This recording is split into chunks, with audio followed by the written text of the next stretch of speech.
UPSC की तैयारी में ना सबसे बड़ा फर्क रिसोर्सेज से भी पहले आपका एटीट्यूड बनाता है। मतलब कई एस्पिरेंट्स लेक्चर्स खोलते तो हैं, लेकिन पूरी अटेंशन के साथ नहीं सुनते। बस बैकग्राउंड में वीडियो चलता रहता है। बिल्कुल। और यही जो छोटी सी आदत है ना, ये आगे जाकर मेरिट लिस्ट में एक बहुत बड़ा गैप बना देती है। सही बात है। तो अगर आप एक सीरियस एस्पिरेंट है और चाहते हैं कि न्यूज़पेपर एनालिसिस, एडिटोरियल अंडरस्टैंडिंग और जो स्टैटिक सब्जेक्ट्स हैं उनको एक डिसिप्लिन फ्लो में कवर करें, तो चैनल मेंबरशिप ज्वाइन करके पूरा एक्सेस ले सकते हैं हम। प्रीमियम कंटेंट का पर्पस यही है कि आपकी जो प्रेपरेशन है वो बिखरी हुई ना रहे, Right. एकदम फोकस्ड और एग्जाम ओरिएंटेड बने। एग्जैक्टली क्योंकि देखो भीड़ बहुत बड़ी दिखती है, लेकिन असल मुकाबला केवल उन चंद लोगों से है जो हर दिन बिना किसी बहाने के अपनी कुर्सी पर टिक कर बैठते हैं और सिलेबस को समझते हैं। आपके आज की मेहनत ही कल का रिजल्ट है। हाँ, और यूपीएससी सीएससी 2027 के लिए अब लिमिटेड टाइम बचा है, इसलिए हर एक दिन का सही इस्तेमाल बहुत जरूरी है। तो सीधे आज के पॉलिटी और इकोनॉमी के मुद्दों पर आते हैं। शुरुआत करते हैं जम्मू कश्मीर में गवर्नेंस की जो प्रेजेंट सिचुएशन है उससे। द इंडियन एक्सप्रेस की ये खबर है, why hold polls if J N K run from Raj Bhavan, Omar slam Centre. मतलब जम्मू कश्मीर के जो पॉलिटिकल लीडर्स हैं उन्होंने सेंटर की काफी आलोचना की है। हाँ, उनका पॉइंट ये है कि अगर उपराज्यपाल एलजी के पास ही सारे एग्जीक्यूटिव पावर्स रहने हैं तो वहां विधानसभा चुनाव कराने का फिर मतलब क्या है। राइट। तो यूपीएससी के पर्सपेक्टिव से, खासकर जीएस पेपर 2 के फेडरल स्ट्रक्चर वाले पार्ट से, ये मुद्दा कहाँ फिट बैठता है? ग्राउंड लेवल पर एक्चुअल में हो क्या रहा है? देखो, ये जो कोर मुद्दा है ना, ये सीधे सीधे यूनियन टेरिटरीज के माइक्रो एडमिनिस्ट्रेशन से जुड़ा है। असल में अभी हाल ही में मिनिस्ट्री ऑफ होम अफेयर्स ने जम्मू कश्मीर के ट्रांजैक्शन ऑफ बिजनेस रूल्स में कुछ बहुत क्रूशल अमेंडमेंट्स किए हैं। ट्रांजैक्शन ऑफ बिजनेस रूल्स मतलब वो फ्रेमवर्क जिससे गवर्नमेंट डिपार्टमेंट्स काम करते हैं। एग्जैक्टली। और इन नए अमेंडमेंट्स के बाद एलजी की शक्तियां और भी ज्यादा बढ़ा दी गई हैं। अब अगर कोई भी प्रपोजल पुलिस, पब्लिक ऑर्डर या ऑल इंडिया सर्विसेज जैसे आईएएस और आईपीएस ऑफिसर्स के ट्रांसफर्स और पोस्टिंग से जुड़ा है ना, हाँ। तो उस पर कोई भी फाइनल डिसीजन लेने से पहले उसे एलजी के सामने प्रेजेंट करना मैंडेटरी कर दिया गया है। वेट, लेकिन जेएनके रीऑर्गेनाइजेशन एक्ट 2019 के तहत तो वैसे ही एलजी के पास काफी पावर्स थी ना? पावर्स थी, बिल्कुल। लेकिन इन नए रूल्स ने उस एग्जीक्यूटिव कंट्रोल को एकदम आयरन क्लैड कर दिया है, मतलब कोई लूप होल नहीं छोड़ा। इसीलिए पॉलिटिकल पार्टीज कह रहे हैं कि भाई, जब चुनी हुई सरकार के पास की एरियाज में डिसीजन मेकिंग अथॉरिटी ही नहीं होगी तो वो काम कैसे करेंगे? ये तो कुछ ऐसा है जैसे किसी कंपनी में एक सीईओ नियुक्त कर दिया गया हो, मतलब एक मुख्यमंत्री। हाँ, सही एनालॉजी है। और उस सीईओ से कहा जाए कि तुम कंपनी चलाओ, लेकिन वो बोर्ड ऑफ डायरेक्टर्स यानी एलजी की मंजूरी के बिना कोई भी महत्वपूर्ण फैसला ले ही नहीं सकता। एग्जैक्टली। तो फिर जनता द्वारा चुनी गई सरकार का लोकतांत्रिक महत्व, उनका डेमोक्रेटिक रिप्रेजेंटेशन कैसे सिद्ध होगा? ये दिल्ली वाले मॉडल से कितना अलग है? हाँ। ये बहुत इंपॉर्टेंट क्वेश्चन है। कॉन्स्टिट्यूशन के पर्सपेक्टिव से ना, यहाँ आर्टिकल 239A और आर्टिकल 239AA का डिफरेंस समझना बहुत जरूरी है। जो दिल्ली का मॉडल है वो आर्टिकल 239A से गवर्न होता है, जहाँ साफ लिखा है कि लैंड, पुलिस और पब्लिक ऑर्डर सेंटर के पास रहेंगे। राइट, और बाकी सब इलेक्टेड गवर्नमेंट के पास। हाँ, लेकिन जम्मू कश्मीर और पुडुचेरी का जो मॉडल है ना, वो आर्टिकल 239A पर बेस्ड है। यहाँ पावर्स का डिस्ट्रीब्यूशन उतना रिजिडली कॉन्स्टिट्यूशनल नहीं है, बल्कि वो पार्लियामेंट्री लॉज और इन्हीं ट्रांजैक्शन ऑफ बिजनेस रूल्स के थ्रू डिफाइन होता है। ओहो, मतलब रूल्स बदलकर पावर्स शिफ्ट की जा सकती हैं। बिल्कुल। अब सोचो, अगर एक नया चीफ मिनिस्टर आता है और वो करप्शन के खिलाफ कोई बड़ा ड्राइव चलाना चाहता है, उसे एंटी करप्शन ब्यूरो का हेड अपना चुना हुआ कोई स्ट्रिक्ट ऑफिसर चाहिए। जो कि लॉजिकल है। लेकिन क्योंकि ट्रांसफर और पोस्टिंग का पावर एलजी के पास है, तो अगर एलजी उस अपॉइंटमेंट को रोक देते हैं तो चीफ मिनिस्टर अपनी पॉलिसी इंप्लीमेंट ही नहीं कर पाएगा। राइट, और जनता तो सवाल चीफ मिनिस्टर से पूछेगी ना, क्योंकि वोट तो उन्हें दिया है। एग्जैक्टली। तो एक ड्यूअल पावर सेंटर बन जाता है, जिससे एडमिनिस्ट्रेशन में टकराव या कह लो फ्रिक्शन पैदा होता है। ये काफी मतलब एक गहरा पैराडॉक्स है। एक तरफ राज्य सरकारों के पास एडमिनिस्ट्रेटिव पावर कम हो रही है, लेकिन दूसरी तरफ उन्हें चुनाव जीतने और सत्ता बनाए रखने के लिए अपनी इकोनॉमी को मैनेज करना पड़ता है। और यही से पॉपुलिज्म शुरू होता है। बिल्कुल। तो इसी बात से हम अपने अगले टॉपिक पर चलते हैं। राज्यों के राजनीतिक ढांचे से आगे बढ़ते हुए अब जरा स्टेट फाइनेंसेस को देखते हैं। Editorial title: Two CMs and Their Reveries Secrets. Newspaper name: The Indian Express. तो इस एडिटोरियल में क्या आर्गुमेंट दिया गया? देखो, पी वैद्यनाथन अय्यर ने इसमें एक बहुत ही critical macro economic analysis present किया है। उन्होंने पश्चिम बंगाल की मुख्यमंत्री ममता बनर्जी और उत्तर प्रदेश के मुख्यमंत्री योगी आदित्यनाथ का एग्जाम्पल लिया है। ओके। ये लेख बेसिकली ये बताता है कि कैसे राज्य सरकारें आधारभूत ढांचे इंफ्रास्ट्रक्चर और कैपिटल एक्सपेंडिचर की बजाय नकद हस्तांतरण मतलब कैश ट्रांसफर्स और मुफ्त योजनाओं पर निर्भर हो रही हैं। जिसे आम भाषा में रेवड़ी कल्चर कहा जाता है। राइट, जैसे वेस्ट बंगाल में लक्ष्मीर भंडार स्कीम है जो महिलाओं को डायरेक्ट कैश देती है, और यूपी में भी वेलफेयर स्कीम्स और फ्री राशन पर बहुत ज्यादा रिलायंस है। तो इस तरह की जो लोक लुभावन योजनाएं हैं ना, उनसे राज्यों का राजकोषीय घाटा यानी फिस्कल डेफिसिट और डेट टू जीडीपी रेशियो बहुत तेजी से बढ़ रहा है। लेकिन एक मिनट, यहाँ मैं थोड़ा सा एक क्रिटिकल सवाल उठाना चाहूंगा। हाँ, बताइए। देखो, भारत एक गरीब देश है जहां इनइक्वालिटी मतलब असमानता बहुत ज्यादा है। तो वहां कल्याणकारी योजनाओं वेलफेयर और रेवड़ी के बीच हम लाइन कहाँ ड्रॉ करें? वैलिड पॉइंट है। मतलब क्या कमजोर वर्गों को नकद सहायता देना एक चुनी हुई सरकार की जिम्मेदारी नहीं है? हम इसे सिर्फ फ्रीबी बोलकर डिसमिस कैसे कर सकते हैं? मैं समझती हूँ, और ये डिबेट GS2 और GS3 का एक परफेक्ट ओवरलैप है। देखो, वेलफेयर स्टेट का कॉन्सेप्ट हमारे डायरेक्टिव प्रिंसिपल्स में है। अगर सरकार एजुकेशन सब्सिडाइज करती है या हेल्थ इंफ्रास्ट्रक्चर फ्री देती है तो वो वैलिड वेलफेयर है, क्योंकि उससे ह्यूमन कैपिटल बिल्ड होता है, राइट? एग्जैक्टली। प्रॉब्लम स्कीम के इंटेंट में नहीं है, प्रॉब्लम उसकी फंडिंग में है। एडिटोरियल ये समझाता है कि सरकारें ये कैश बांटने के लिए उधार ले रही हैं। मतलब वो मार्केट से बोरो कर रही हैं कंजम्पशन फंड करने के लिए। बिल्कुल। इकोनॉमी में कॉन्सेप्ट होता है अपॉर्चुनिटी कॉस्ट। 1 रुपया जो सरकार ने उधार लेकर सीधा कैश ट्रांसफर में दे दिया, वही रुपया किसी पुल, हाईवे या फैक्ट्री में लग सकता था। राइट। अगर फैक्ट्री में लगता तो फ्यूचर में रेवेन्यू आता, जॉब्स क्रिएट होती, और उसी रेवेन्यू से वो लोन चुकाया जा सकता था। लेकिन जब आप उधार लेकर सिर्फ डेली कंजम्पशन करवा रहे हो, जिससे लॉन्ग टर्म कोई प्रोडक्टिविटी नहीं आ रही, तो लंबी अवधि में ये टिकाऊ नहीं है। स्टेट एक डेट ट्रैप में फंस जाता है। ये तो वही बात हो गई कि आज का इलेक्शन जीतने के लिए कल की इकोनॉमी को गिरवी रख दिया जाए। हाँ, अनफॉर्चुनेटली यही हो रहा है। और देखो, जब स्टेट्स इंफ्रास्ट्रक्चर पे खर्च नहीं करते ना, तो ओवरऑल देश का ढांचागत विकास मतलब जो कोर इंफ्रास्ट्रक्चर है वो कमजोर रह जाता है। और यही हमें ग्लोबल लेवल पे भी इम्पैक्ट करता है। राज्यों के इस वित्तीय संकट से निकलकर अब हम इंटरनेशनल ट्रेड एक्सिम के सामने आ रही एक बड़ी ढांचागत चुनौती पर आते हैं। राइट, जो कंटेनर शॉर्टेज वाला क्राइसिस है। हाँ, इंडियन एक्सप्रेस और द हिंदू दोनों में खबर है, government intervenes as shipping shortage exposes container vulnerability. मतलब भारत से निर्यात होने वाले माल के लिए कंटेनर्स की भारी कमी हो गई है। ये बहुत सीरियस इशू बन गया है। माल भाड़ा जो है, फ्रेट रेट्स, वो $1200 से उछलकर $3800 तक पहुंच गए। ये लाल सागर मतलब रेड सी क्राइसिस की वजह से हो रहा है ना? बिल्कुल। जो हूती विद्रोही हैं, उनके अटैक्स की वजह से जहाजों को स्वेज कैनाल वाला छोटा रास्ता छोड़कर पूरा अफ्रीका घूमकर जाना पड़ रहा है, केप ऑफ गुड होप से होकर। हाँ, तो इससे ट्रांजिट टाइम 15-20 दिन बढ़ गया है, और इसी ग्लोबल क्राइसिस ने इंडियन एक्सपोर्टर्स को मुश्किल में डाल दिया है। लेकिन एक प्रैक्टिकल सवाल है मेरे यहाँ पर। हाँ, पूछिए। अगर लाल सागर में जियोपॉलिटिकल तनाव है तो जहाज लेट पहुंचेंगे, ये समझ आता है, लेकिन ये खाली कंटेनर कोलंबो या चीन के बंदरगाहों पर क्यों फंस जाते हैं? मतलब इसका सीधा असर भारत के छोटे निर्यातकों MSMEs पर कैसे पड़ता है? कंटेनर गायब कैसे हो जाते हैं मार्केट से? बहुत लॉजिकल सवाल है। इसे टर्न अराउंड टाइम से समझो। जो कंटेनर पहले 30 दिन में अपना ट्रिप पूरा करके वापस इंडिया आ जाता था, अब उसे 50 दिन लग रहे हैं, तो इफेक्टिव सप्लाई तो वैसे ही कम हो गई। मतलब कंटेनर्स पानी में ही ज्यादा टाइम बता रहे हैं। एग्जैक्टली। और दूसरा बड़ा रीजन है इकोनॉमिक्स। ग्लोबल शिपिंग लाइंस को चीन से बहुत ज्यादा माल मिलता है क्योंकि वो दुनिया का सबसे बड़ा एक्सपोर्टर है। राइट। तो शिपिंग कंपनीज को जल्दी से जल्दी खाली कंटेनर चीन वापस पहुंचाने होते हैं। वो उन कंटेनर्स को कोलंबो या चीन के पोर्ट्स पर उतार देते हैं क्योंकि वहां से उन्हें ज्यादा फ्रेट रेट मिलता है। ओह, तो वो इंडिया रुकना ही नहीं चाहते। हाँ, और इसी वजह से हमारे जो छोटे एक्सपोर्टर्स हैं वो खाली कंटेनर्स के लिए वेट करते रह जाते हैं।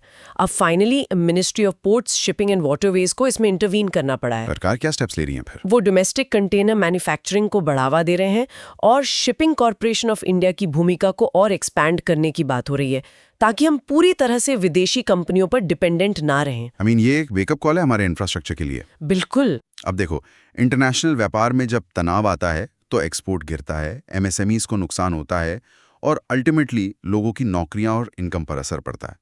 डोमिनो इफेक्ट है पूरा। हाँ, और इसी से जुड़ता है हमारा आज का आखिरी सेगमेंट, जो आम भारतीय परिवारों की आर्थिक स्थिति का एक बहुत ही रोचक लेकिन चिंताजनक डेटा पॉइंट है। आप लाइफ इंश्योरेंस वाले रिपोर्ट की बात कर रहे हैं ना? हाँ, इंडियन एक्सप्रेस की खबर है, pre mature life policy surrenders सोर ओवरटेक मैच्योरिटी पेआउट्स। मतलब जीवन बीमा पॉलिसियों को मैच्योरिटी से पहले सरेंडर करने के मामलों में भारी उछाल आया है। ये डेटा काफी अलार्मिंग है असल में। अलार्मिंग तो है। हालत यह है कि बीमा कंपनियों द्वारा दिया जा रहा जो सरेंडर पेआउट है ना, वो मैच्योरिटी पर दिए जाने वाले पेआउट से भी ज्यादा हो गया है। मतलब लोग अपनी पॉलिसी पूरी होने का वेट ही नहीं कर रहे हैं। बिल्कुल। जीएस पेपर 3 के फाइनेंशियल इंक्लूजन वाले पार्ट से बहुत इंपॉर्टेंट है। ये डेटा दिखाता है कि परिवारों में फाइनेंशियल स्ट्रेस या कह लें कैश क्रंच बहुत ज्यादा है। लोगों को अचानक से कैश की इतनी जरूरत क्यों पड़ रही है? क्योंकि इन्फ्लेशन बढ़ा है और इनकम उस रेट से नहीं बढ़ रही। तो जब कोई मेडिकल इमरजेंसी आती है या डेली एक्सपेंसेस मैनेज नहीं होते तो इंसान सबसे पहले क्या करेगा? अपनी सेविंग्स तोड़ेगा।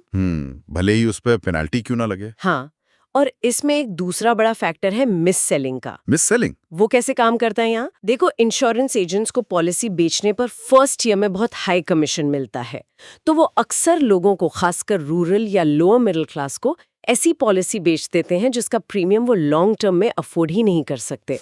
मतलब गलत वादे करके चिपका देते हैं पॉलिसी। एग्जैक्टली। और फिर 2-3 साल बाद जब कस्टमर प्रीमियम नहीं भर पाता तो वो भारी नुकसान उठाकर उसे सरेंडर कर देता है। और ये तो एकदम सिस्टमैटिक फेलियर है। रेगुलेटर मतलब आईआरडीआई क्या कर रहा है इस मामले में? आईआरडीआई ने हाल ही में इसे नोटिस किया है और पॉलिसी धारकों को बचाने के लिए सरेंडर वैल्यू के नए नियम लागू किए हैं। पहले क्या होता था कि अगर आप पहले या दूसरे साल में पॉलिसी तोड़ते थे तो आपको कुछ नहीं मिलता था, जीरो। बाप रे, सारा पैसा गया। हाँ, लेकिन अब नए नियमों के तहत आईआरडीआई ने इंश्योरेंस कंपनियों को मजबूर किया है कि वो एक रीजनेबल सरेंडर वैल्यू वापस करें ताकि कस्टमर का पूरी तरह से नुकसान ना हो। चलो, ये एक अच्छा स्टेप है। लेकिन आज के इस पूरे डिस्कशन को अगर समराइज करें तो हमने गवर्नेंस का संवैधानिक पहलू देखा जम्मू कश्मीर के केस में, फिर राज्यों की लोक लुभावन अर्थनीति मतलब रेवड़ी कल्चर को समझा, राइट। उसके बाद ग्लोबल शिपिंग संकट और अंत में भारतीय परिवारों के आर्थिक तनाव यानी इंश्योरेंस सरेंडर्स का विश्लेषण किया। सब कुछ आपस में कैसे कनेक्टेड है ये समझना बहुत जरूरी है एस्पिरेंट्स के लिए। बिल्कुल। और इसीलिए जाने से पहले एक सोचने वाला सवाल, एक प्रोवोकेटिव थॉट छोड़कर जाना चाहूंगा। बताइए। आज हमने 2 तरह के कर्ज और तनाव देखे। एक तरफ राज्य सरकारें रेवड़ी योजनाओं के कारण ऋण के जाल में मतलब डेट ट्रैप में फंस रही हैं। हाँ। और दूसरी तरफ आम परिवार वित्तीय तनाव में अपनी लॉन्ग टर्म सेविंग्स, अपनी इंश्योरेंस पॉलिसीज तोड़ रहे हैं। तो क्या ये दोनों घटनाएं आपस में जुड़ी हुई हैं? ये बहुत डीप क्वेश्चन है। राइट। क्या एक कमजोर होती माइक्रो इकोनॉमी ही सरकारों को मजबूर कर रही है कि वो सर्वाइवल के लिए मुफ्त योजनाएं बांटे, या फिर सरकारों का इंफ्रास्ट्रक्चर में इन्वेस्ट न करना ही वो कारण है जिससे जॉब्स नहीं बन रही और आम आदमी कैश क्रंच में आ गया है? ये चिकन एंड एग सिचुएशन है। बिल्कुल। GS3 के नजरिए से इस साइकिल के बारे में जरूर सोचिएगा। तो आज के विश्लेषण में इतना ही। अपनी तैयारी को स्ट्रक्चर्ड और अनुशासित रखने के लिए चैनल मेंबरशिप का उपयोग करें। कल मिलते हैं एक नई डीप डाइव के साथ। फोकस बनाए रखें क्योंकि यूपीएससी 2027 का समय तेजी से घट रहा है। All the best. अब नजर डालते हैं इंटरनेशनल रिलेशंस पर। क्या कोई सोच सकता है कि असम की जो वोटर लिस्ट है और अमेरिका में बिकने वाले भारतीय झींगे जो श्रिम्प होते हैं, उनके व्यापार में कोई समानता हो सकती है? पहली नजर में तो बिल्कुल नहीं लगता। मतलब ऐसा लगता है कि इनका आपस में कोई लेना देना ही नहीं है। राइट। लेकिन अगर हम थोड़ी गहराई में जाएं तो ये दोनों ही मुद्दे इस बात का सबूत हैं कि कैसे किसी देश की जो घरेलू नीतियां हैं और जो इंटरनेशनल कूटनीति है वो एक दूसरे से सीधे टकरा रहे हैं। हाँ बिल्कुल। और सुन लो, यूपीएससी के सीरियस एस्पिरेंट्स के लिए तैयार की गई इस गहन चर्चा का या इस डीप डाइव का यही मकसद है। न्यूज़पेपर पढ़ना एक बात है, लेकिन उसके पीछे छिपे हुए मैकेनिज्म और सिलेबस से उसके जुड़ाव को समझना वो दूसरी बात है। बिल्कुल सही कहा। तो आज के इस सेशन में हम international relations, security, science and tech और एनवायरनमेंट के क्रिटिकल पहलुओं का, मतलब सिर्फ क्या हुआ ये नहीं, बल्कि क्यों और कैसे हुआ, इसे डिकोड करेंगे। हाँ, और आज की चर्चा में हमारा फोकस उन कोर कॉन्सेप्ट्स पर रहेगा जो सीधे जीएस पेपर्स और प्रीलिम्स से जुड़ते हैं, ताकि एस्पिरेंट्स को एक होलिस्टिक अंडरस्टैंडिंग मिल सके। परफेक्ट। तो चलिए शुरुआत करते हैं द इंडियन एक्सप्रेस की इस हेडलाइन से। US seeks Iranian pledge to free up Strait of Hormuz. Middle East के तनाव में ये जो हॉर्मुज जलडमरू मध्य है या स्ट्रेट ऑफ हॉर्मुज, ये हमेशा एक फ्लैश पॉइंट क्यों बना रहता है? मतलब अगर ग्लोबल इकोनॉमी को एक शरीर मान ले तो क्या ये जलडमरू मध्य उसकी गले की नस जैसा है? हाँ, इसे एक बहुत बड़ा चोक पॉइंट कह सकते हैं। इसका जवाब भूगोल और अर्थशास्त्र के एक बहुत ही जटिल मिश्रण में छिपा है। अच्छा। हाँ, देखो, straight of Hormuz Persian gulf को गल्फ ऑफ ओमान और अरब सागर से जोड़ता है और दुनिया के कुल ऑयल ट्रेड का लगभग 20% और लिक्विफाइड नेचुरल गैस यानी एलएनजी का एक बहुत बड़ा हिस्सा इसी संकरे रास्ते से होके गुजरता है। लेकिन एक सवाल है, अगर ये सिर्फ एक समुद्री रास्ता है तो इसके अल्टरनेटिव्स विकल्प क्यों नहीं खोज लिए जाते? अमेरिका को ओमान और कतर के जरिए मध्यस्थता करने की जरूरत क्यों पड़ रही है? क्योंकि विकल्प खोजना वो बहुत मुश्किल है। पाइपलाइंस बिछाने की एक लिमिटेशन होती है, राइट? और इस इलाके का जियोग्राफिकल स्ट्रक्चर ऐसा है कि बड़े ऑयल टैंकर्स के लिए यही एकमात्र वायबल रूट है। ओह, समझ गया। तो जब भी इस इलाके में तनाव बढ़ता है तो सिर्फ रास्ता ब्लॉक होने का डर नहीं होता, बल्कि कमर्शियल शिप्स का जो इंश्योरेंस प्रीमियम है ना, वो रातों रात आसमान छूने लगता है। और इसका सीधा असर इन्फ्लेशन पर पड़ता होगा। बिल्कुल, इससे पूरी ग्लोबल सप्लाई चेन में इन्फ्लेशन आ जाता है। इसीलिए अमेरिका सीधे ईरान से बात करने के बजाय ओमान और कतर का इस्तेमाल कर रहा है बैक चैनल कूटनीति के लिए। कूटनीति का एक और चेहरा व्यापार से भी जुड़ा है। द इंडियन एक्सप्रेस की अगली रिपोर्ट इसी पर है। India seeks review of US's forced labour investigation. हाँ, ये बहुत इंटरेस्टिंग केस है। मानवाधिकारों यानी ह्यूमन राइट्स का इस्तेमाल व्यापार को रोकने के लिए कैसे किया जा सकता है? ये मुझे एक तरह का छिपा हुआ प्रोटेक्शनिज्म नजर आता है। एकदम सही शब्द इस्तेमाल किया आपने। इसे इंटरनेशनल ट्रेड की भाषा में नॉन टैरिफ बैरियर यानी गैर टैरिफ बाधा कहा जाता है। हुआ यह है कि यूएस ट्रेड रिप्रेजेंटेटिव ने भारतीय झींगा यानी श्रिम्प इंडस्ट्री पर फोर्स्ड लेबर का आरोप लगाया है। फोर्स्ड लेबर मतलब बंधुआ मजदूरी। हाँ, अमेरिका का तर्क है कि भारत में श्रिम्प फार्म्स में लेबर राइट्स का उल्लंघन हो रहा है और इसके आधार पर वो भारतीय एक्सपोर्ट्स पर 12.5% यानी 12.5% टैरिफ लगाने की तैयारी कर रहे हैं। अरे बाप रे, 12.5% तो बहुत बड़ा मार्जिन है। बिल्कुल, विकसित देश अक्सर अपने डोमेस्टिक मार्केट्स को बचाने के लिए सीधे टैरिफ लगाने के बजाय एनवायरमेंटल या लेबर स्टैंडर्ड्स का सहारा लेते हैं। यानी सीधे तौर पर यह नहीं कहा जा रहा कि हमें भारतीय सामान नहीं चाहिए, बल्कि मानवाधिकारों का चोगा पहनाकर एक तरह का ट्रेड ब्लॉक किया जा रहा है। एग्जैक्टली। और इसका सीधा असर ग्लोबल साउथ की इकोनॉमी पर पड़ता है। इसीलिए भारत सरकार इसका कड़ा विरोध कर रही है और रिव्यू की मांग कर रही है। राइट। अब इसी मानवाधिकार बनाम संप्रभुता के कॉन्फ्लिक्ट को एक घरेलू मुद्दे से जोड़कर देखते हैं। असम से एक हेडलाइन है द इंडियन एक्सप्रेस की। UN special rapporteurs flag discrimination in SIR exercise seek government's response. पहले तो ये बताएं कि ये एसआईआर क्या है, और सबसे बड़ा सवाल, चुनाव और वोटर लिस्ट तो किसी भी संप्रभु राष्ट्र का एकदम विशुद्ध आंतरिक मामला होता है ना, फिर यूनाइटेड नेशंस इसमें दखल क्यों दे रहा है? एसआईआर का मतलब है स्पेशल इंटेंसिव रिवीजन। असम में एनआरसी यानी नेशनल रजिस्टर ऑफ सिटीजन्स की प्रक्रिया के बाद इलेक्शन कमीशन ने इलेक्टोरल रोल्स को अपडेट करने के लिए ये प्रोसेस शुरू की है। अच्छा। अब यहाँ इंटरनेशनल लॉ और घरेलू नीतियों का टकराव हो रहा है।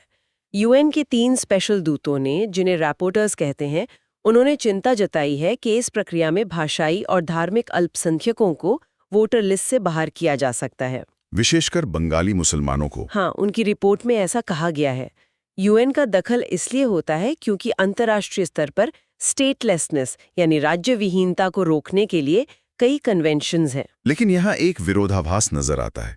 एक तरफ भारत का सॉवरेन राइट है, संप्रभु अधिकार है कि वो अपने नागरिकों की पहचान करे और अपनी डेमोग्राफिक इंटेग्रिटी को बनाए रखे। दूसरी तरफ इंटरनेशनल स्तर पर ह्यूमन राइट्स के मानक हैं। बिल्कुल, और यही इस पूरे डिबेट का क्रक्स है जो एस्पिरेंट्स को मेंस के लिए समझना बहुत जरूरी है। देखिए, एक संप्रभु देश को अपनी सीमाओं और चुनावी प्रक्रिया को सुरक्षित रखने का पूरा अधिकार है, लेकिन साथ ही जब इंटरनेशनल फोरम्स पर ऐसे सवाल उठते हैं तो देश की सॉफ्ट पावर और ग्लोबल इमेज पर असर पड़ता है। तो मतलब एस्पिरेंट्स को उत्तर लिखते समय इस बैलेंस को मेंटेन करना होगा। हाँ, नेशनल सिक्योरिटी और डेमोग्राफिक इंटेग्रिटी बनाम इंटरनेशनल ह्यूमन राइट्स कंप्लायंस, इन दोनों के बीच एक निष्पक्ष संतुलन दिखाना होगा। राइट, एकदम क्लियर है। तो अंतर्राष्ट्रीय सीमाओं और कूटनीति से अब राष्ट्रीय सुरक्षा और भविष्य के युद्धों की तरफ बढ़ते हैं। द इंडियन एक्सप्रेस में रक्षा मंत्री राजनाथ सिंह का एक बयान छपा है, future Wars will be one by soldiers, not just AI. ये बयान थोड़ा हैरान करता है, राइट? हाँ, बहुत ज्यादा। मतलब आज के दौर में जब ऑटोनोमस ड्रोन्स, मशीन लर्निंग और रोबोटिक्स की बात हो रही है, जहां एआई बिना थके, बिना गलती किए डेटा प्रोसेस कर सकता है, वहां ये कहना कि युद्ध इंसान ही जीतेंगे, क्या तकनीक कभी भी जमीनी सैनिक का विकल्प नहीं बन सकती? अगर हम इसे जीएस पेपर 3 के सिक्योरिटी पर्सपेक्टिव से एनालाइज करें तो ये बहुत ही प्रैक्टिकल असेसमेंट है। युद्ध सिर्फ डेटा और सर्वेलेंस का खेल नहीं है। तो फिर क्या है? युद्ध में एक अनिश्चितता होती है जिसे फॉग ऑफ वॉर कहा जाता है। एआई, ड्रोन या मशीन लर्निंग बहुत ही ताकतवर टूल्स हो सकते हैं या फोर्स मल्टीप्लायर हो सकते हैं, लेकिन वे कमांडर्स की जगह नहीं ले सकते। मतलब इंसानी दिमाग का कोई रिप्लेसमेंट नहीं है? बिल्कुल नहीं। सबसे महत्वपूर्ण बात यह है कि किसी भी इलाके पर नियंत्रण स्थापित करने के लिए या अर्बन वॉरफेयर में एक आम नागरिक और एक लड़ाके के बीच का नैतिक एथिकल अंतर समझने के लिए जमीनी सैनिकों का होना अनिवार्य है, जिसे बूट्स ऑन द ग्राउंड कहते हैं। एग्जैक्टली। एआई जमीन पर कब्जा करके वहां मानवीय संवेदनाओं के साथ एडमिनिस्ट्रेशन नहीं चला सकता। ये एक बहुत ही अहम डिस्टिंक्शन है। तकनीक हमें रास्ता दिखा सकती है, लेकिन अंतिम नैतिक और रणनीतिक निर्णय वो मानव विवेक पर ही निर्भर करता है। हाँ, एकदम। चलिए, जमीनी सुरक्षा के बाद अब साइबर स्पेस की सुरक्षा की बात करते हैं, जहां खतरे और भी अदृश्य हैं। द इंडियन एक्सप्रेस की हेडलाइन है, inside a cyber crime trail, 96 mule accounts in one Delhi bank branch, Hunt on for facilitator. ये म्यूल अकाउंट्स क्या होते हैं और ये कैसे संभव है कि देश की राजधानी की एक बैंक ब्रांच में 96 ऐसे खाते खुल जाएं और सिस्टम को भनक तक ना लगे? साइबर सिक्योरिटी और ऑर्गेनाइज्ड क्राइम के लिहाज से ये एक बहुत बड़ा रेड फ्लैग है। म्यूल अकाउंट्स वो बैंक खाते होते हैं जो खोले तो किसी आम आदमी के नाम पर जाते हैं। जैसे कोई किराया का मकान हो, जहां अपराध कोई और करता है और फंसता बेचारा मकान मालिक है। हाँ, बिल्कुल वैसा ही। जैसे कोई बेरोजगार युवा, छात्र या मजदूर, खाता उनके नाम पर होगा, लेकिन इनका कंट्रोल साइबर अपराधियों के हाथ में होता है।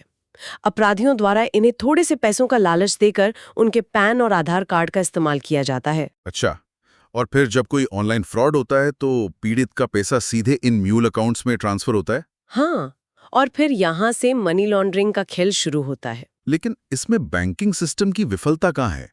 मतलब 96 अकाउंट्स एक ही ब्रांच में। विफलता केवाईसी यानी नो योर कस्टमर नियमों के इम्प्लीमेंटेशन में है। बैंक के एल्गोरिदम ये डिटेक्ट करने में फेल रहे कि अचानक एक ही इलाके में इतने सारे लोग जिनका कोई स्टेबल इनकम सोर्स नहीं है, उनके अकाउंट्स में लाखों का ट्रांजैक्शन कैसे हो रहा है। ओह, ये तो बहुत बड़ा लूप होल है। बिल्कुल। इसके बाद इन खातों से पैसा क्रिप्टो करेंसी के जरिए देश के बाहर ट्रांसफर कर दिया जाता है, जिसे ट्रैक करना लगभग असंभव हो जाता है। वाह, ये दिखाता है कि कैसे फाइनेंशियल लूपहोल्स का इस्तेमाल ग्लोबल क्राइम सिंडिकेट्स कर रहे हैं। हाँ, और ये हमारी साइबर सुरक्षा के लिए एक बड़ा चैलेंज है। साइबर खतरों के साथ साथ प्राकृतिक आपदाएं भी एक बड़ा खतरा बनी हुई हैं। द इंडियन एक्सप्रेस की 2 छोटी हेडलाइंस हैं, floods in Bangladesh kill 44, leave over a million stranded, और typhoon Buwi makes landfall in China. पड़ोस में हो रही इन आपदाओं का हमारे डिजास्टर मैनेजमेंट से क्या संबंध है? क्लाइमेट चेंज की वजह से एक्सट्रीम वेदर इवेंट्स की इंटेंसिटी बहुत बढ़ गई है। डिजास्टर मैनेजमेंट, जो GS3 का हिस्सा है, उसके तहत यहाँ सबसे बड़ा सबक रीजनल कोऑर्डिनेशन का है। मतलब क्षेत्रीय समन्वय। हाँ, क्योंकि नदियां और चक्रवात वो राजनीतिक सीमाएं नहीं देखते। अगर ब्रह्मपुत्र बेसिन में भारी बारिश होती है या कोई टाइफून आता है तो चीन, भारत और बांग्लादेश को रियल टाइम डेटा शेयरिंग पर और मिटिगेशन स्ट्रैटेजी पर एक साथ काम करना होगा। ट्रांस बाउंड्री डिजास्टर्स का मुकाबला आप अकेले आइसोलेशन में नहीं कर सकते। ये बिल्कुल स्पष्ट है। अब इन संकटों और जटिलताओं से निकलकर विज्ञान और तकनीक के कुछ फ्यूचरिस्टिक डेवलपमेंट्स की ओर बढ़ते हैं। द इंडियन एक्सप्रेस की एक बहुत ही दिलचस्प रिपोर्ट है, PM to flag off India's first hydrogen train. Why the technology is so challenging?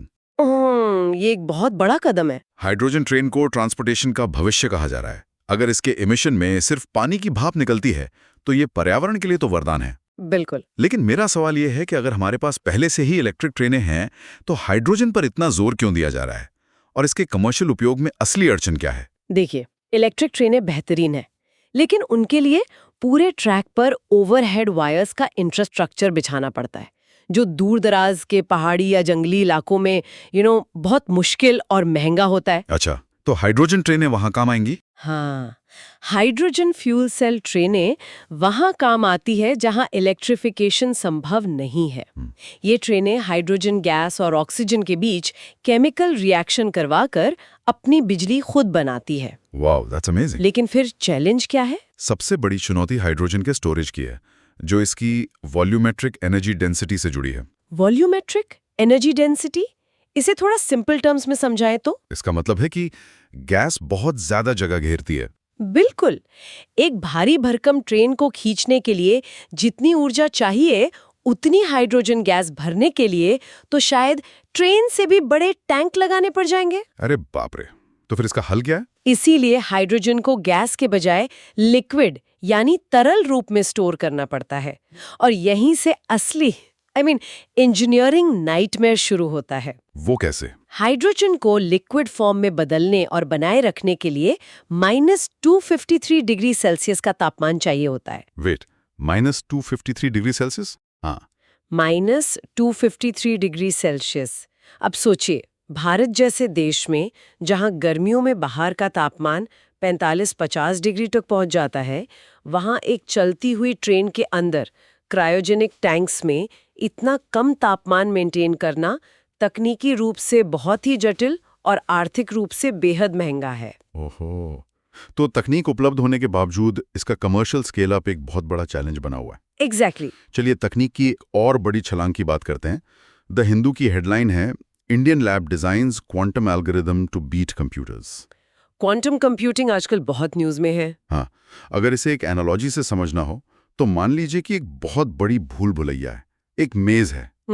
एक क्लासिकल सुपर कंप्यूटर उस भूल भुलैया का रास्ता खोजने के लिए बैलगाड़ी की तरह एक एक करके हर रास्ते पर जाएगा, लेकिन एक क्वांटम कंप्यूटर वो बुलेट ट्रेन की तरह या कहें कि पानी की तरह उस भूल भुलैया में भर जाएगा और एक ही समय पे सारे रास्तों को एक्सप्लोर कर लेगा। बहुत ही शानदार एनालॉजी है ये। भूल भुलैया वाली एनालॉजी क्वांटम के सुपरपोजिशन सिद्धांत को बहुत अच्छी तरह से समझाती है। सुपरपोजिशन। हाँ, क्लासिकल कंप्यूटर्स का बेस बिट्स होता है, यानी 0 या 1, जबकि क्वांटम कंप्यूटर्स क्यूबिट्स पर काम करते हैं, जो एक साथ 0 और 1 दोनों स्टेट्स में रह सकते हैं। तो बिट्स पिलाने की इस रिसर्च की क्या अहमियत है? बिट्स पिलाने के रिसर्चर्स ने 120 क्यूबिट के सब एटॉमिक पार्टिकल्स का सिमुलेशन किया है, जो भारत के लिए एक बहुत बड़ा माइलस्टोन है।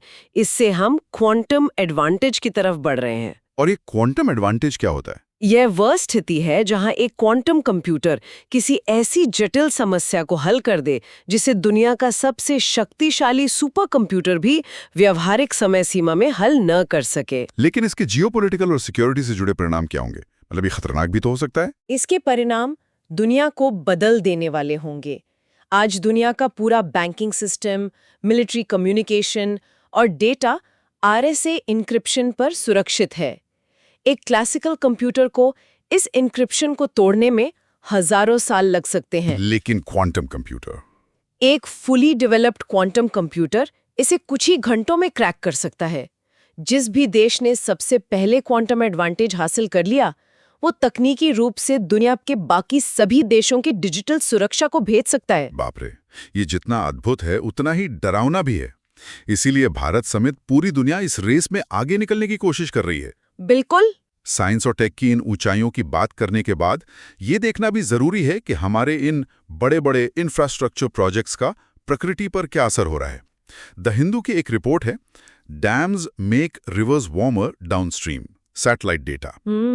ये थोड़ा काउंटर इंट्यूटिव लगता है। एक आम धारणाओं को तोड़े तो हम सोचते हैं कि बांध सिर्फ पानी रोकते हैं, लेकिन ये रिसर्च बता रही है कि बांध पानी को गर्म भी कर रहे हैं। ऐसा कैसे हो रहा है? ये रिसर्च अमेरिका के 267 बांधों के सैटेलाइट डेटा पर बेस्ड है, जो थर्मल स्ट्रैटिफिकेशन की घटना को उजागर करती है। Thermal stratification? हाँ, जब किसी नदी पर बांध बनाया जाता है तो एक बहुत बड़ा रिजर्वॉयर यानी जलाशय बन जाता है। रुके हुए पानी का सरफेस एरिया बढ़ने से वो सूरज की गर्मी को ज्यादा एब्जॉर्ब करता है। ऊपरी सतह का पानी बहुत गर्म हो जाता है। अच्छा। और जब बांध से इस गर्म पानी को नीचे डाउनस्ट्रीम छोड़ा जाता है तो पूरी नदी का तापमान अचानक बढ़ जाता है। तो इस बढ़े हुए तापमान का नदी के इकोसिस्टम, मछलियों वगैरह पर क्या प्रभाव पड़ता है? तापमान बढ़ने से उसमें घुली हुई ऑक्सीजन, जिसे डिसॉल्व्ड ऑक्सीजन या डीओ कहते हैं, उसकी मात्रा तेजी से गिर जाती है। मछलियों के प्रजनन और उनके जीवन चक्र के लिए पानी का एक विशिष्ट तापमान और ऑक्सीजन लेवल होना जरूरी है। यानी बांध सिर्फ नदी के बहाव को नहीं रोकते, बल्कि वे नदी के पूरे बायोलॉजिकल और थर्मल क्लॉक को बिगाड़ रहे हैं। हाँ, जिससे पूरा एक्वाटिक इकोसिस्टम खतरे में पड़ जाता है। इंसान की दखलंदाजी का नतीजा तो हम देख ही रहे हैं, लेकिन कभी कभी प्रकृति खुद ऐसे रूप दिखाती है जो हैरान कर देते हैं। द हिंदू की ही एक और न्यूज है, rifting event observed for first time in Indian ocean. समुद्र के नीचे धरती का फटना। ये घटना ज्योग्राफी के नजरिए से क्या मायने रखती है? ये प्लेट टेक्टोनिक्स का एक जीता जागता उदाहरण है। इंडियन ओशन में यानी हिंद महासागर में दो टेक्टोनिक प्लेट्स एक दूसरे से दूर जा रही हैं। इसे डाइवर्जेंट बाउंड्री कहा जाता है। तो इसमें नया क्या है? ये तो होता रहता है। नया ये है कि वैज्ञानिकों ने सिर्फ 16 दिन के भीतर समुद्र के नीचे से 169 मिलियन घन मीटर लावा बाहर निकलते हुए ऑब्जर्व किया है। जब ये लावा ठंडा होता है तो वो समुद्र का नया तल बनाता है। इस प्रोसेस को सी फ्लोर स्प्रेडिंग कहते हैं। वाह! यानी जो चीजें हम किताबों में लाखों सालों की प्रोसेस के रूप में पढ़ते हैं, वो हमारी आंखों के सामने इतने कम समय में रिकॉर्ड की गई हैं। बिल्कुल, ये किसी लाइव लेबोरेटरी जैसा है। कमाल है। अच्छा, पर्यावरण से ही जुड़ी एक और महत्वपूर्ण खबर है जो इंसानों से हटकर बायोडाइवर्सिटी के खतरे पर है। द हिंदू के मुताबिक भारत में पहली बार एक घातक वायरस पहचाना गया है। Deadly bird virus PBV4 identified for first time in India. ये BBV4 क्या है? PBV4 का पूरा नाम पिसिटासीफॉर्म बोर्न वायरस है। ये एक ऐसा वायरस है जो विशेष रूप से तोतों के नर्वस सिस्टम को इन्फेक्ट करता है और उनके लिए जानलेवा साबित होता है। ओ, तोतों के लिए? हाँ, इसे भारत में पहली बार डिटेक्ट किया गया है। एवियन वायरसों का इस तरह से फैलना ये याद दिलाता है कि जूनोटिक डिजीजेस और वाइल्ड लाइफ वायरसों पर नजर रखना कितना जरूरी है। मतलब बायोडाइवर्सिटी कंजर्वेशन अब सिर्फ शिकारियों से बचाने तक सीमित नहीं है। डिजीज मॉनिटरिंग इसका एक बहुत बड़ा हिस्सा बन चुका है। एकदम सही। ये सच में एक होलिस्टिक नजरिया है। तो ये थी आज की डीप डाइव, जिसमें हमने कूटनीति से लेकर क्वांटम तकनीक और प्रकृति के बदलावों को गहराई से समझा। बिल्कुल। अब वक्त है आज की चर्चा से एग्जाम के लिए सबसे जरूरी पॉइंट्स निकालने का। सीधे चलते हैं हमारे रिवीजन सेगमेंट की ओर। आप पहले प्रीलिम्स के फैक्ट्स बता दें। हाँ, सबसे पहले प्रीलिम्स क्विक फैक्ट्स पर नजर डालते हैं। पहला फैक्ट, PBV4 क्या है? यह भारत में पहली बार पहचाना गया एक घातक वायरस है जो मुख्य रूप से पक्षियों, विशेषकर तोतों के नर्वस सिस्टम को प्रभावित करता है। राइट। दूसरा फैक्ट, हाइड्रोजन ट्रेन तकनीक में हाइड्रोजन को लिक्विड फॉर्म में स्टोर करने के लिए कितना क्रायोजेनिक तापमान आवश्यक है? इसका उत्तर है -253 डिग्री सेल्सियस। -253 degree Celsius. जी। हाँ। और तीसरा फैक्ट, हॉर्मोज जलडमरू मध्य ग्लोबल ऑयल सप्लाई का प्रमुख चोक पॉइंट है। भौगोलिक रूप से ये पर्शियन गल्फ और गल्फ ऑफ ओमान को जोड़ता है। ये प्रीलिम्स के लिए बहुत क्रिस्प और डायरेक्ट पॉइंट्स हैं। अब बात करते हैं वन मेंस प्रैक्टिस क्वेश्चन की। आज के साइंस एंड टेक और एनवायरनमेंट के डिस्कशन के आधार पर यह सवाल फ्रेम किया गया है। मैं सवाल पढ़ता हूँ। श्योर। हाइड्रोजन फ्यूल सेल तकनीक के क्या पर्यावरणीय लाभ हैं? भारत में इसके व्यावसायिक उपयोग, विशेषकर रेलवे क्षेत्र में आने वाली तकनीकी और ढांचागत चुनौतियों का विश्लेषण करें। ये GS पेपर 3 का सवाल है। एस्पिरेंट्स को इसे कैसे अप्रोच करना चाहिए? इस सवाल का उत्तर लिखते समय एस्पिरेंट्स को पहले हाइड्रोजन के जीरो एमिशन यानी वाटर वेपर वाले पहलू को समझाना चाहिए। उसके बाद चुनौतियों वाले हिस्से में volumetric energy density -253 degree Celsius तापमान को मेंटेन करने के लिए क्रायोजेनिक इंफ्रास्ट्रक्चर की भारी लागत, और भारत के गर्म मौसम का भी जिक्र करना चाहिए। हाँ बिल्कुल, इन व्यावहारिक अड़चनों का विस्तार से विश्लेषण करना चाहिए। ग्रेट। अब समय है क्विक क्विज का। मैं 3 सवाल पूछूंगा और आप उनके जवाब और छोटा सा कॉन्टेक्स्ट देंगी। डन। सवाल नंबर 1, हाल ही में खबरों में रहे म्यूल अकाउंट्स का संबंध किस गतिविधि से है? इसका उत्तर है साइबर अपराध और मनी लॉन्ड्रिंग।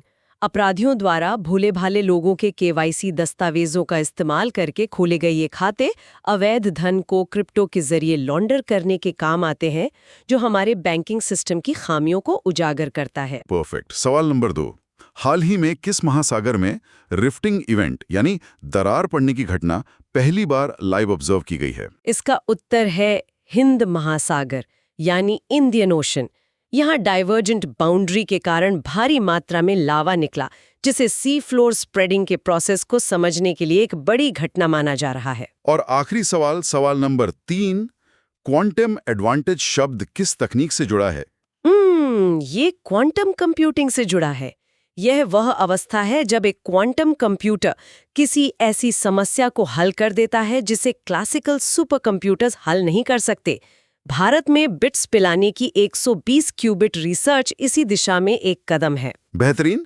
अगर आज की चर्चा के की टेकअवेज को समेटें तो हमने देखा कि कैसे दुनिया की हर चीज आपस में जुड़ी हुई है। कूटनीति में मानवाधिकारों का इस्तेमाल एक नॉन टैरिफ बैरियर के रूप में किया जा रहा है, और साइबर स्पेस में म्यूल अकाउंट्स हमारे बुनियादी केवाईसी ढांचे की पोल खोल रहे हैं। हाँ, और तकनीक में जहां क्वांटम कंप्यूटिंग एक नई क्रांति ला रही है, वहीं पर्यावरण पर इंसानी इंफ्रास्ट्रक्चर जैसे बांधों का असर नदियों के थर्मल रिजीम को बदलकर इकोसिस्टम को खतरे में डाल रहा है। इन सभी विषयों में एक कॉमन थ्रेड है, और वो है चुनौतियों का एवोल्यूशन।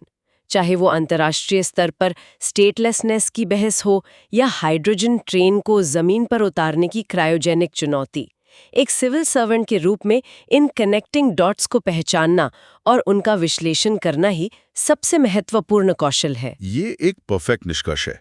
सिविल सर्विसेज की तैयारी करने वाले सभी सीरियस एस्पिरेंट्स के लिए एक छोटा सा लेकिन बहुत जरूरी संदेश। इस परीक्षा में सिर्फ जानकारी का अंबार लगाना काफी नहीं है। उस जानकारी को सही पर्सपेक्टिव में समझना और लगातार रिवाइज करना ही सफलता की असली चाबी है। बिल्कुल। और आज की चर्चा का अंत एक प्रोवोकेटिव थॉट यानी अंतिम विचार के साथ करते हैं, जिस पर चिंतन करना जरूरी है। क्या है वो थॉट? आज एक तरफ हमने क्वांटम कंप्यूटिंग की असीम ताकत को देखा, जो मानव इतिहास की सबसे एडवांस तकनीक बन सकती है। दूसरी तरफ हमने म्यूल अकाउंट्स जैसी बेहद बेसिक साइबर धोखाधड़ी देखी, जो हमारे सिस्टम को खोखला कर रही है। सोचने वाली बात यह है कि भविष्य में जब क्वांटम तकनीक पूरी तरह से विकसित हो जाएगी, तो क्या वो साइबर सुरक्षा की सबसे मजबूत ढाल बनेगी, या फिर ग्लोबल हैकर्स के हाथ में RSA एन्क्रिप्शन को तोड़ने वाला सबसे खतरनाक हथियार? उफ, ये सच में सोचने पर मजबूर कर देने वाला सवाल है।